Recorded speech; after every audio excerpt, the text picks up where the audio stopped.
What's going on, everybody? Chris back here, Three Amigos podcast, and today we are talking about the new AEW Fight Forever video game because the pre-orders are up.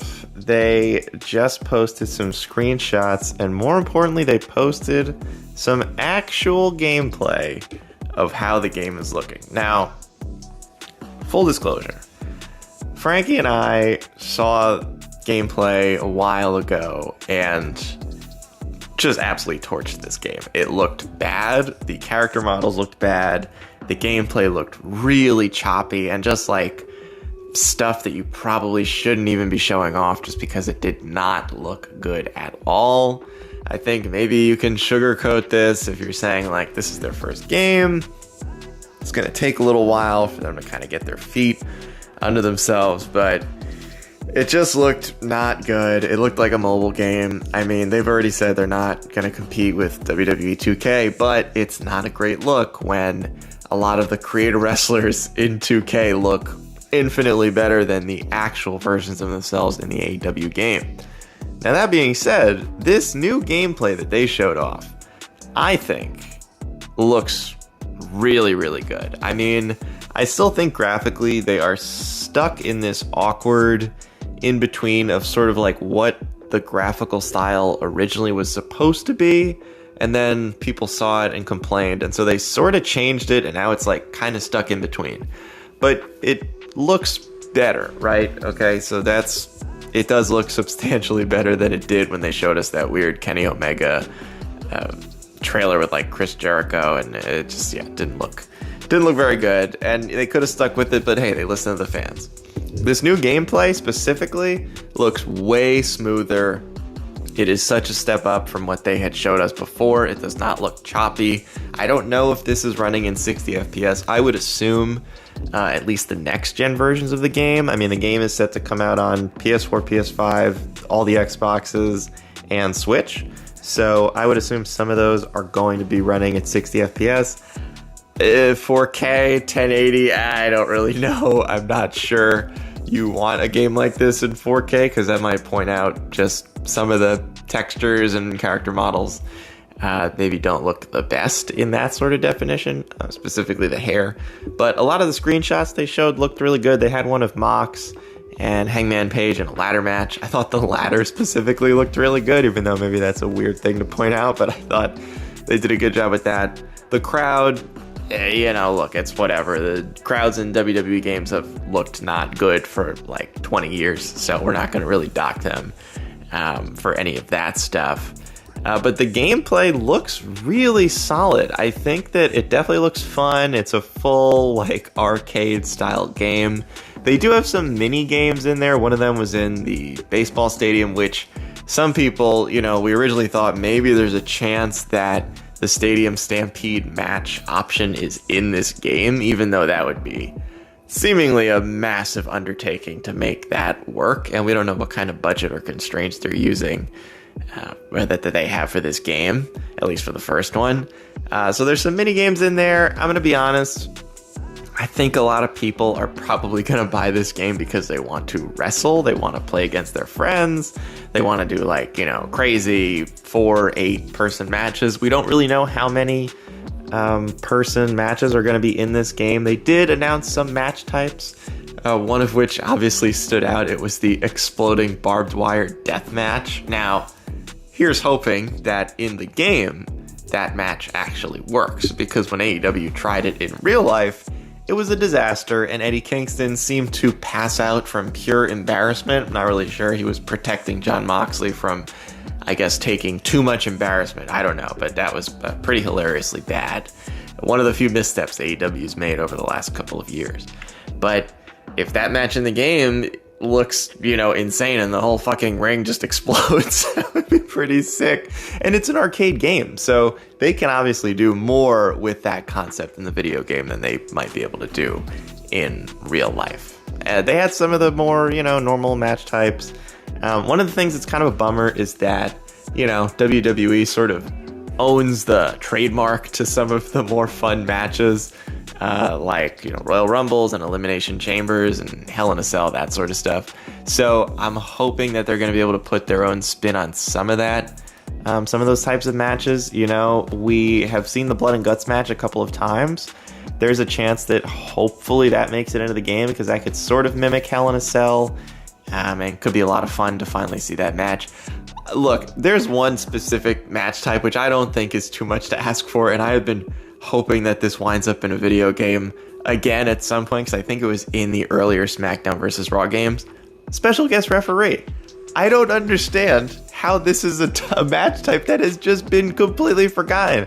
Back in the day, you could do a special guest referee match, and it was a really fun way to do like a 3-person match with your friends. And as the special guest referee, like I remember one time I was Triple H, and just be giving out pedigrees to everybody. And if you're playing as Stone Cold, you're handing out stunners to everybody in the match. It was just a lot of fun. Like the special guest referee match in actual wrestling, I have always thought of as just a fun match, especially depending on who the guest ref is, and like they're gonna try to screw somebody over, and I don't know, I just think that whole concept is really cool. So based on the match types they showed us so far, at least the ones that leaked, that is not on there. It does seem like they are listening to the fans with a lot of this game, especially because Kenny Omega's involved and he wants it to be good so badly. It looks a lot more promising than it used to. So hopefully maybe some of these matches, if they're not in the game at launch, they get added in. I know that one thing that's really interesting here is that this is allegedly not going to be a yearly game. So that I think is a good thing, because totally off topic, but I've been playing a lot of the game called The Crew 2 recently.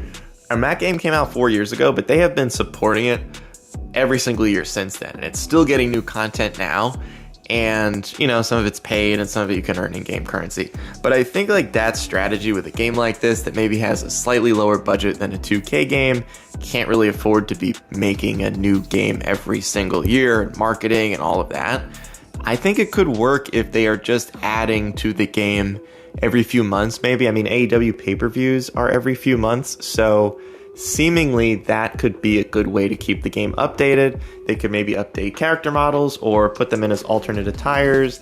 They could add in the new arenas as we go along. They could just keep things a little bit up to date. Maybe they're doing like a 2K Live style roster update where they're changing overalls as things go along. So there's a lot of potential there. Being that it's an arcade game, it depends how much they want this to cross over with actual AEW. We still don't know too much about the roster. Safe to assume that most of the people currently on AEW TV are in the game. CM Punk is in the game, and I believe he debuted after Daniel Bryan. I hope that's what happened, because that would seem to confirm that Daniel Bryan is probably in the game. That would seem to confirm that a lot of people are probably in the game, like Andrade. I am not sure about like Keith Lee, Shane Strickland, but Malachi Black, Adam Cole, I think, hopefully. I mean, a lot, Kyle O'Reilly, like I hope a lot of the main big names are going to make it in. Women's division, Thunder Rosa, Jade Cargill, Tony Storm. Hopefully those are all in the game as well, because we're hoping for like a pretty decent roster. It does not need to be a WWE 2K sized roster, right? It doesn't need to have 200 playable characters, but they do have some legends in AEW, right?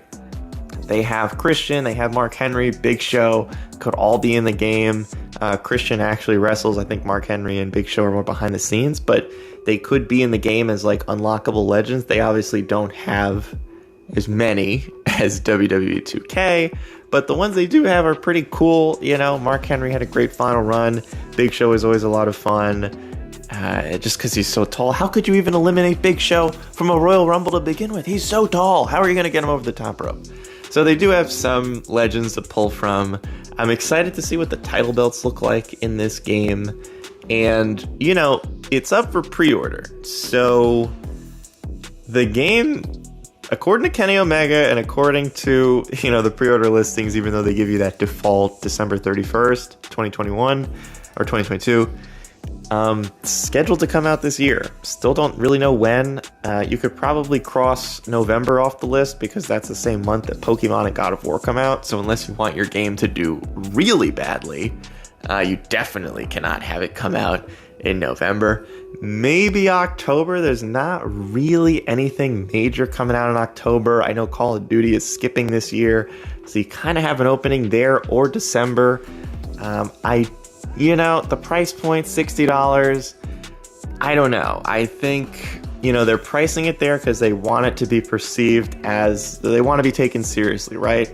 If you priced this game at $40 or $50, instantly the perception is going to be there that this is a step down. This is the minor leagues, which, I've talked about before. Like, sometimes AEW gives that perception, and it bothers me because they're not the minor leagues. They're so good, and they have so much potential going forward. So I understand from a marketing perspective, you do not want to be making your game already seem like it's less than. And $60, while I'm not sure how I feel about paying that much for this game, at least based on what we've seen so far, I do understand. And, from my perspective, it's just because it looks better, but I still don't think it looks great. I just think compared to what we saw previously, it's a really big improvement.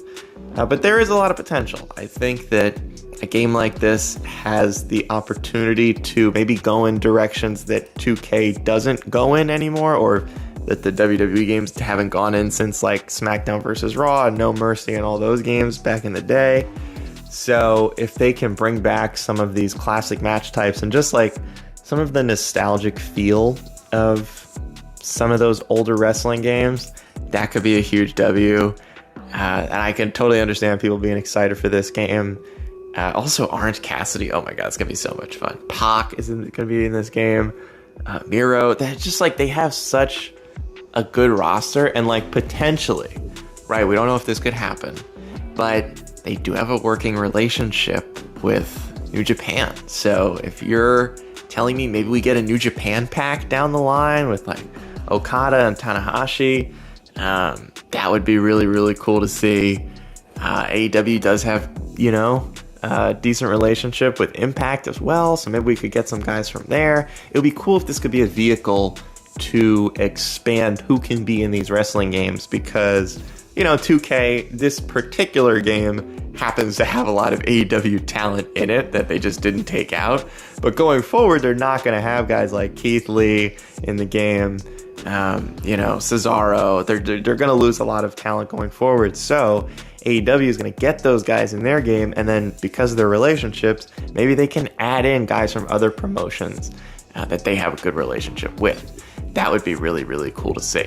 So overall, I think things are headed in the right direction now. I'm feeling a lot better about this game. I hope that, in the next month or two, we get like a really full deep dive, either from Kenny Omega himself or just some of the devs playing the game, kind of showing off all the different things you can do, because what they're showing off now is starting to look really good. It's looking like it's a lot of fun, and I'm excited to see what the future holds for AEW Fight Forever. That is all I got for you guys today. Thank you for tuning in to another episode. If you're watching this on YouTube, consider subscribing. If you're listening to it on Anchor or Spotify, consider rating us 5 stars if you guys enjoyed this episode. And check out our other episodes as well. We're trying to grow. That's all I got for you guys today. Talk to you in the next one. Peace.